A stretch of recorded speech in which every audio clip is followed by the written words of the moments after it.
आदाब नाज़रीन, इस्तकबाल है आप सभी का हमारे यूट्यूब चैनल आलमी पैगाम पर। मैं आपकी मेज़बान बख्तियार खानम एक बार फिर से आपकी खिदमत में एक अहम मौजू और मुद्दा लेकर हाजिर हो गई हूँ।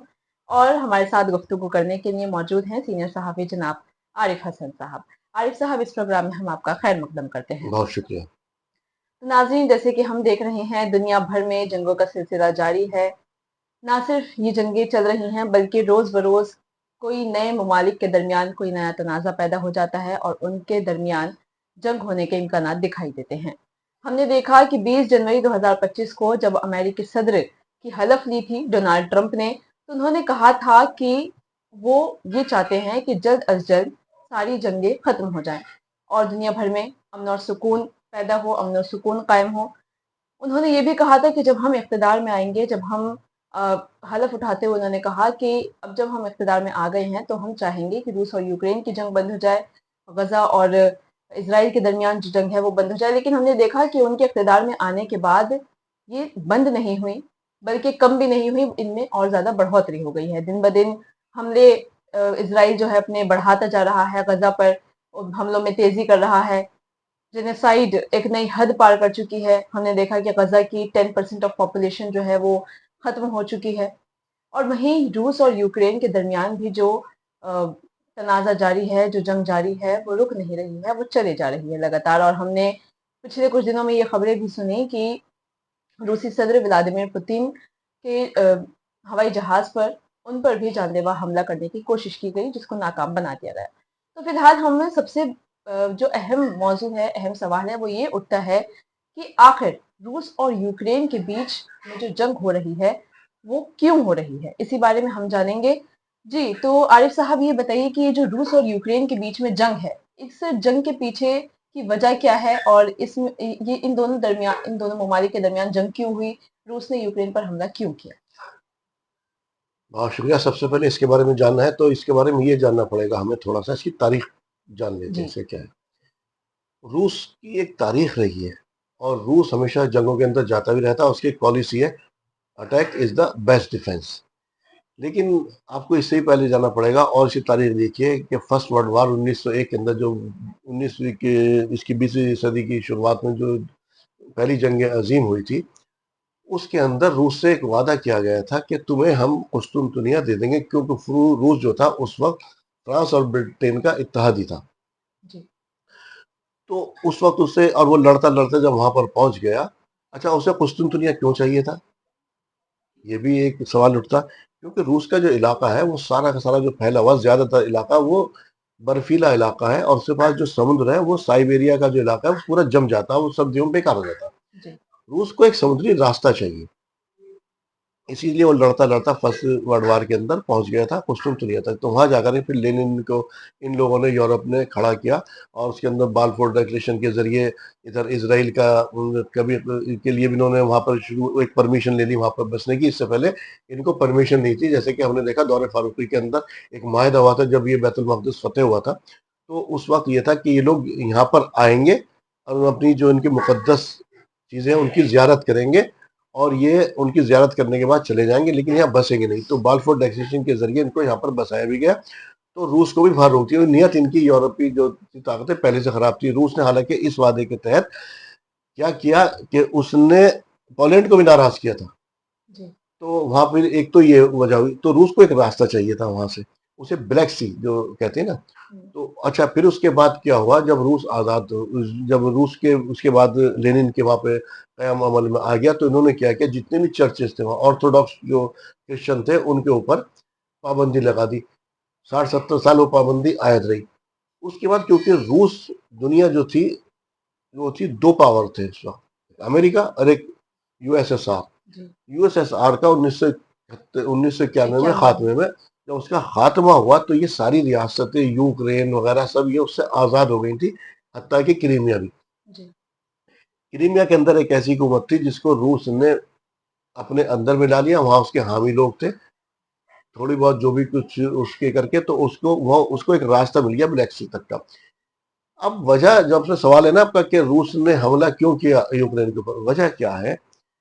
नाटो का जो आपने नाम सुना होगा, जी, नाटो जी, के मेंबर हैं। अब ये अमेरिका क्या था कि वो रूस फिर अपने आप को उभरती हुई एक ताकत के रूप में उभर रहा था। 1991 बिखरने के बाद वो अपनी तमाम तर चीजें इकट्ठी कर रहा था और एक ताकत के रूप में बढ़ रहा था।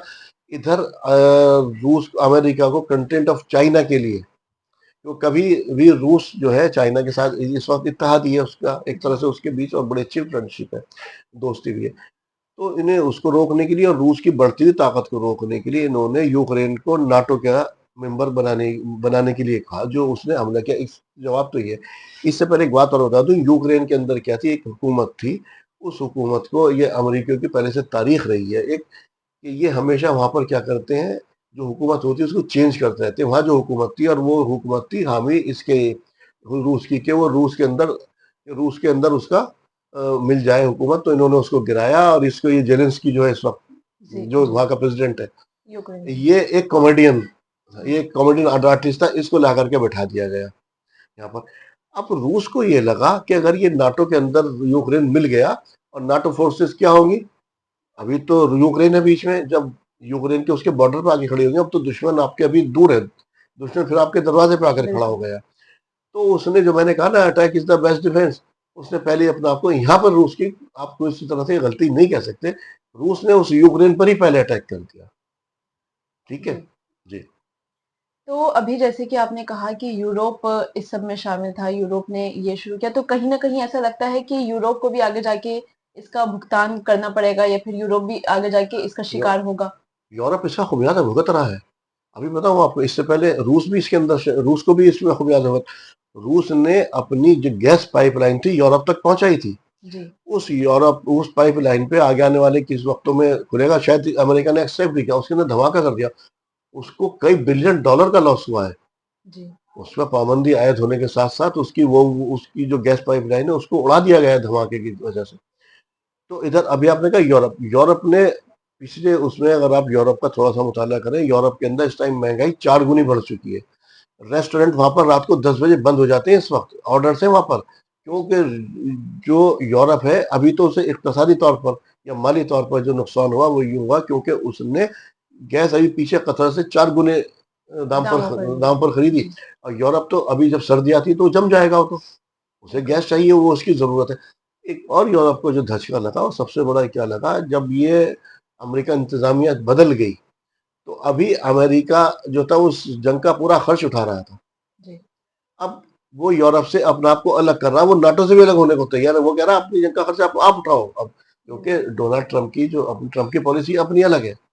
उसने तो टैरिफ भी बढ़ाए और बहुत सारी चीजें की।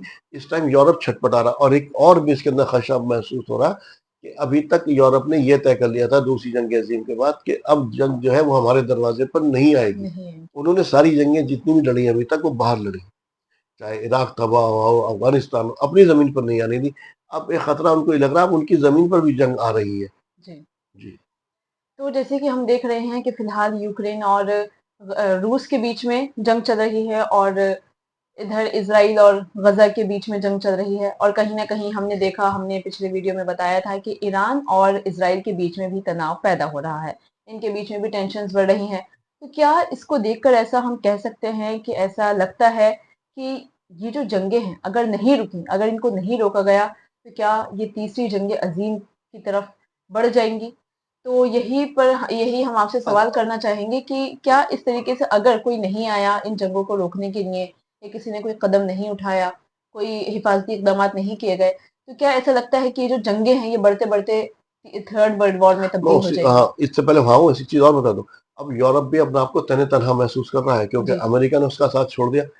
अब एक जंग के लिए 2 बिलियन डॉलर क्या होते हैं, जो दिए गए यूक्रेन को लड़ने जी, के लिए। उसने तो, ट्रंप की तो पॉलिसी अपनी, उसने क्या किया, उसने तो कहा कि आपने जो मादे आते हैं, जो आपकी जमीन के अंदर जखायर है, वो मुझे दे दीजिए। हालांकि वो निकालने में अगर मायदा हो गया 40 साल लगेंगे, जी, 40 साल की शुरुआत होगी। तो अभी इस तरह से काबिज हो, इधर रूस ने, और इधर चाइना, इधर इंडिया भी इसमें शामिल हुआ, ब्रिक्स इन्होंने खड़ा किया था। ब्रिक्स में जी, ब्रिक्स जो खड़ा किया था, वो इसके मुकाबला करने के लिए खड़ा किया गया था। जो जी, डी डॉलराइजेशन, वो एक अलग मुद्दा, उस पर वो बात करेंगे। तो इक्तसादी तौर पर कमजोर हो रहा। अब जब इधर रूस अब रुकने का नाम नहीं ले रहा, क्योंकि अब यूक्रेन के सर पर किसी का हाथ नहीं रहा। हुँ, यूरोप का हाथ है, लेकिन यूरोप माली मदद इतनी नहीं कर सकता जितनी अभी तक कर। अभी तक यूक्रेन थोड़ी ना लड़ रहा था, पूरा यूरोप वर्सेस रूस, रूस। ये जो है ना रशिया, इसके बीच में जंग हो रही थी, जहाँ से अभी आपने बात की तीसरी जंग अजीम की। तो अब रूस के अंदर वो चर्च वो भी खोल दिए गए, मसाजिद भी खोल दी गई जी। रूस के अंदर। इस वक्त ना रूस के अंदर एक नया चेंज आ रहा है, और ये एक बेल्ट अलग तैयार हुई, रूस, चाइना इस इधर आ रहे हैं, और इसके अंदर जो इधर इस खित्ते के लोग मिल रहे हैं, इसमें जैसे वो ईरान भी उसका इत्तेहादी बनता चला जा रहा जी। है एक तरह से, क्योंकि ईरान को भी खतरा है। हम्म। और अभी आपने खुद ही कहा, आपने पहले ही बताया था, जी। जी। ईरान और अमेरिका। इसराइल, हाँ, अमेरिका। जी। इसराइल ये चाहता है कि उस मशरिक वस्ता की वो ताकत बन जाए, वो चाहता है अब अमेरिका की जो ताकत है, अमेरिका की जो अक्सरियत, जो असली ताकत है, वो अब उसको मुंतकिल करना चाहता है वहां पर, वो उसकी सुपर, वो चाहता है मशरिक वस्ता में जो कुछ हो अब उसका वो पुलिसमैन बन जाए। इधर ये तनाज़ा भले से किसी वक्त में कुछ होकर के कम पड़ जाए, कमज़ोर पड़ जाए, लेकिन फिलहाल इस तरह के आसार नहीं लग रहे कि इस तरह के जंग रुकेगी, क्योंकि अब रूस को चाहिए यूक्रेन, अब वो 100% उसकी तरफ बढ़ेगा। जो उसकी वजह क्या है? ब्लैक सी, ब्लैक जी। सी पे उसका वो अपना चाहता है अपना कंट्रोल, कि उसका ब्लैक सी पे उसे रास्ता चाहिए समुद्र के लिए, अपना माल पहुंचाने के लिए, तेल पहुंचाने के लिए। रूस तेल की पैदावार करता है, जी। तो उसको ये सब चीज़ें करने के लिए ये चाहिए कि यहाँ से उस एक रास्ता। इधर अमेरिका, क्योंकि चाइना एक बहुत बड़ी उभरती हुई ताकत है, वो उसको कंटेनमेंट ऑफ चाइना के लिए वो अभी एक थोड़ा सा बात दूसरी से जाएगी, पाकिस्तान को क्यों नहीं छोड़ना चाहते? वो पाकिस्तान से कोशिश करते हैं कि किसी तरह से चाइना, चाहे पाकिस्तान में है क्या, जी। उसकी जोग्राफिकल कंडीशन की वजह से वहां से वो रूस को भी कंट्रोल करने की कोशिश करते हैं, और इधर चाइना को भी। चाइना। लेकिन पाकिस्तान की मजबूरी ये है कि वो अब अमेरिका पर डिपेंड नहीं रह सकता, वो चाइना के ऊपर चाइना डिपेंड पे ही। डिपेंड हो गया। अब वो इंडिया के साथ जो कॉड बनाया गया, जो कि एक बनाया गया था, उसके अंदर ऑस्ट्रेलिया, इंग्लैंड इसमें शामिल थे, इसमें अमेरिका भी इसमें शामिल है, भारत भी इसमें शामिल है। वो इंडिया को चाइना के अगेंस्ट खड़ा करना चाहते हैं। जी। जैसे कि इससे पहले बताऊं मैं, अफगानिस्तान के नाम पर जब अफगानिस्तान के अंदर रूस ने हमला कर दिया था और उसको अपने कब्जे में ले लिया था, तो उन्होंने पाकिस्तान का इस्तेमाल किया था, इसी तरह से वो इंडिया का इस्तेमाल करना चाहते हैं। लेकिन इंडिया की अपनी जो फॉरेन पॉलिसी इस मामले में बहुत अच्छी है कि वो उसके कब्जे में या उसके उसमें अभी नहीं आ रहे हैं, इन्फ्लुएंस नहीं आ उसके रहा। इन्फ्लुएंस में नहीं आ रहे हैं जी। इंडिया के। लेकिन उनकी कोशिश अपनी है, तो कभी पाकिस्तान की तरफ से कोशिश करते हैं, कभी उसका ब्लैक सी से वो रास्ता बंद करने की कोशिश करते हैं। जो अभी सीरिया के अंदर, शाम के अंदर जो हुकूमत बदली, जो बशर असद की हुकूमत गिराई गई, वहां पर भी उसके समुद्र के अंदर जो है उस महार बंदरगाह पर रूस की फौज अफवाज मौजूद है। जी। तो जब इनके मफाद टकराते हैं आपस में, सुपर पावर्स के मफाद टकराते हैं, इस वक्त दुनिया बाइपोलर, अब सिंगल पोलर तो रही नहीं। जैसे पिछले हमने देखा था 9/11 के बाद दुनिया सिंगल पोलर थी, अब दुनिया हो गई बाइपोलर। और ताकत जो है ना आहिस्ता आहिस्ता एशिया में शिफ्ट हो रही, चाइना और रूस की तरफ शिफ्ट हो रही है। जी। ठीक है, अमेरिका की भी इसमें तबाही है, और यूरोप कितना भी कोशिश कर ले, यूरोप के दरवाजे पर जंग पहुंच करके रहेगी। अगर इस तरह से जंग बढ़ती चली गई, इसको नहीं रोका गया किसी सूरत से, तो या इसी तरह से मुल्क आपस में एक दर मुल्क बढ़ते चले जाएंगे, और एक फिर वही कंडीशन बनती चली जाएगी, कि खास तौर से इसके अंदर जो भी, अगर आप उसको देखें, आलमी इदारे, जी। आलमी इदारे बिल्कुल लीग ऑफ नेशन की तर्ज पर कमजोर होते चले जा रहे हैं। कोई नहीं सुन रहा। आलमी जो ICJ है, किसने सुना उसकी बात? पुतिन के भी वारंट निकले, अरेस्ट हो गए, क्या हुआ? बिल्कुल। क्या नितिनयाहू के वारंट नहीं निकले, क्या हुआ? सुन ही नहीं रहा कोई सबने किसी की हल्के भी। में ले लिया, सबने, आईसीजे और सारे मतलब आलमी नहीं, इदारे। अब ये सारी की सारी चीजें जो भी हैं, जो आलमी इदारे, जब लीग ऑफ नेशन खत्म हुई थी, अगर इस तरह से यूएनओ भी अब ऐसा ही लग रहा कि ये कहीं ना कहीं खत्म होने के कगार पर है। चाइना ने शायद 33 मुल्कों का कुछ बनाया है, उसके बारे में किसी वक्त में बात करेंगे। वो भी इसका अल्टरनेट बनाने की कोशिश कर रहे हैं, क्योंकि जब वहाँ उनकी कोई सुनी ना, हालांकि चाइना तो परमानेंट मेंबर है, उसका वीटो पावर है। जी। जब यूरोप किसी की सुन ही नहीं रहा है, अब वो आंख बंद करके इस तरह से नस्ल कुशी जारी है वहां पर भी, इसराइल और उनको गजा में। नस्ल नहीं रोक पा रहे हैं। उनके मेयार दो हैं चीजों को देखने के। अब आप वो रूस और यूक्रेन की जंग को किसी और नजर से देखते, इसको किसी और नजर से। ना इंसाफी हमेशा जो है वो तबाही लेकर के आती है। जब इंसाफ खत्म हो जाता है, जब आपके इदारे खत्म हो जाते हैं, तो फिर क्या होता है आखिर में? एक वर्ल्ड वार की तरफ। और इस वक्त जो जो दुनिया के पास हथियार है, दुनिया को तबाह होना तो वैसे भी ये लग रहा है आपस में खुद ही तबाह कर लेगी। जी।